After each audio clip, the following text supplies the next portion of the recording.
Akhirnya gue dapet kesempatan buat nyobain Sony A7C II dan gue bakal kasih impression gue soal kamera ini.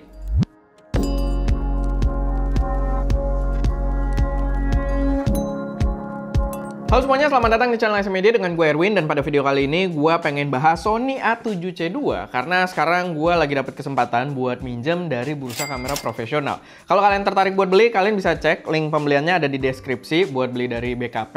Dan kali ini gue pengen kasih sedikit impression gue aja seputar kamera ini. Karena sebenarnya ini bukan kamera yang baru launching, udah agak lama. Dan review-review yang menurut gue lumayan in-depth dan sangat informatif itu udah bertebaran juga. Kalian kalau pengen yang lebih deep dive lagi, nantinya kalian bisa cek ada dari Info Fotografi, ada dari Christo Chandra. Begitu juga beberapa channel tech juga bahas kamera ini. Kayak dari Jagat Review dan juga BIT gitu ya. Best Indo Tech juga ada bahas kamera ini. Jadi kalau kalian pengen ya lebih jauh lagi gitu risetnya, cocok atau nggak buat kalian bisa cek juga yang lebih mendalam dari channel-channel tersebut.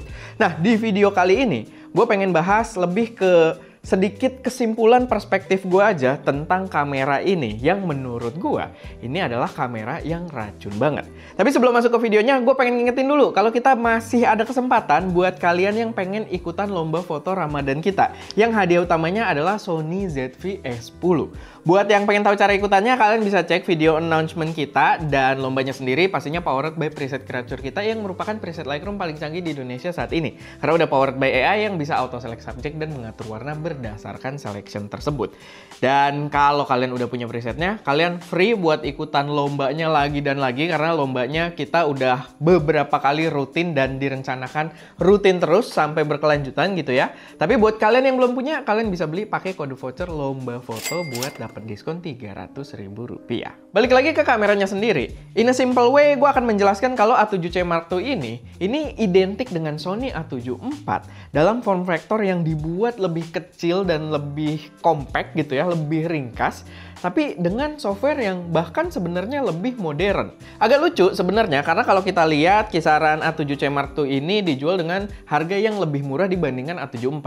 Kisaran normalnya setahu gue MSRP-nya itu di sekitar Rp32 juta gitu ya untuk A7C Mark II ini. Sedangkan untuk si A7 IV itu di sekitar Rp34 juta. Walaupun pas gue cek dia nyentuh di 30 juta kemarin ya. Gue nggak tahu apakah dengan voucher-voucher diskonnya Tokped dan mungkin momentum mau lebaran, jadi ya mungkin itu mempengaruhi harganya juga. Tapi kemarin harganya tuh emang lagi di posisi yang value-nya paling menarik banget menurut gue. Kalau kalian kepo, cek link yang ada di deskripsi. Tapi itu, dia lebih murah, tapi justru secara overall setelah gue coba gitu ya, dia jauh lebih worth it, jauh lebih menarik dibandingkan Sony A7 IV. As pengguna Sony A7 IV, mungkin bukan pengguna, ex pengguna Sony A7 IV, gue lebih condong ke A7C Mark II ini. Menurut gue jauh lebih worth it. Karena gini, kalau kalian lihat konteksnya si A7C gitu ya, kamera compact full frame-nya Sony, A7C yang generasi pertama, itu kayak Sony A7 III, tapi dengan beberapa pengurangan yang membuatnya agak terlimitasi. Anehnya di A7C Mark II ini, dia versi lebih compactnya A7 IV, tapi dengan beberapa feature yang lebih tinggi dibandingkan A7 IV, yang membuatnya jadi agak membuat kita blunder gitu ya. Jadi value yang ditawarkan justru lebih menarik.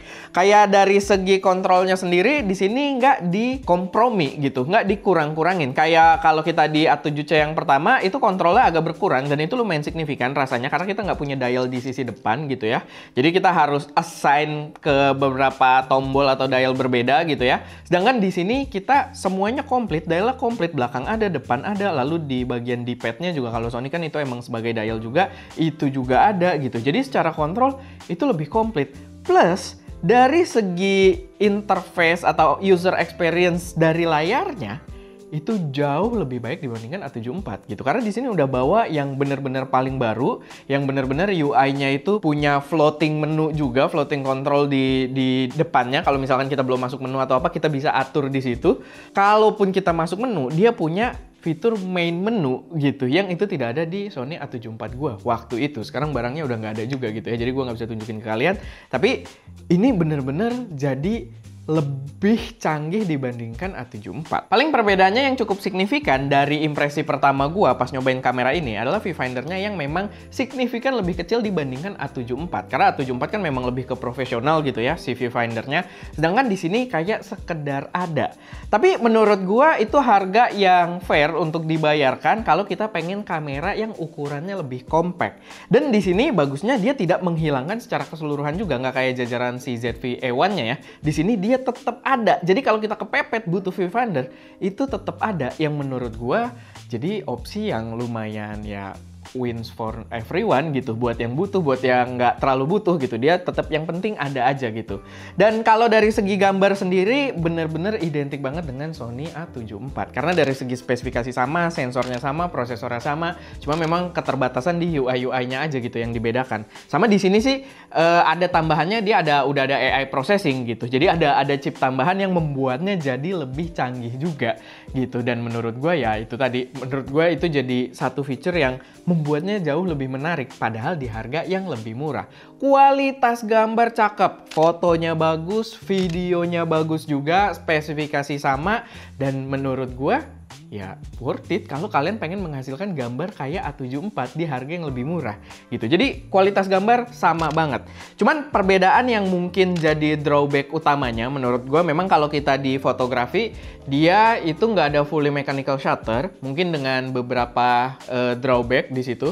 Dia hanya ada first curtain mechanical shutter. Dan kekurangannya sih mungkin kalau penggunaan high speed sync kalau kalian pakai flash gitu ya. Untuk rolling shutter sendiri sebenarnya nggak terlalu kelihatan perbedaannya, mungkin ada tapi nggak sesignifikan itu. Ini juga sempat dibahas di channelnya Christo Chandra kalau kalian pengen yang lebih mendalamnya gitu soal penggunaan first curtain mechanical shutter tadi. Kalian bisa cek di situ, tapi ya nggak sesignifikan itu. Dan untuk videonya sendiri itu juga nggak ada apa ya, drawback yang terlalu parah kecuali di overheatingnya aja. Tapi gini, overheatingnya emang agak lebih cepat dibandingkan A74, otomatis karena bodinya yang lebih compact juga. Tapi in real use-nya kita nggak nyentuh overheat juga. Begitu kita pakai untuk konten satu episode YouTube itu sangat cukup gitu. Jadi ya menurut gua paling enggak di workflow gua, di penggunaan gua, overheating issue juga bukan masalah di sini. Kecuali ya mungkin beda cerita kalau kalian berada di lapangan di kondisi yang panas, mungkin ya itu perlu pengetesan lebih lanjut, tapi paling nggak untuk produksi ST Media, overheating bukan masalah. Overall, dari pembahasan singkat gua seputar kamera A7C Mark II ini adalah kamera compact full frame mirrorless yang value-nya paling worth it saat ini. Mungkin bukan yang paling murah, karena kalau kalian pengen cari yang lebih murah ya ada A7C yang pertama, ada Canon EOS RP gitu kan. Bukan yang paling murah, tapi dari harga dan juga apa yang ditawarkan, menurut gua value-nya paling worth it saat ini gitu. Jadi gue bisa sangat rekomendasikan buat teman-teman semua, apalagi buat kalian yang memang consider atau prioritas yang kalian kejar adalah compact gitu ya, compact dan pengen punyanya full frame. Belum lagi belakangan mulai banyak bermunculan juga lensa-lensa yang cukup compact yang pantas banget dicocokkan dengan kamera ini. Dari Sony sendiri keluar, dan untuk third party-nya salah satu contohnya ada Viltrox yang lagi kita pakai sekarang. Cocok banget gitu, kecil buat dibawa-bawa. Ini adalah lensa 20mm f2.8-nya Viltrox yang harganya bahkan nggak nyentuh 3 juta gitu ya. Dan ini jadi pasangan yang gokil banget.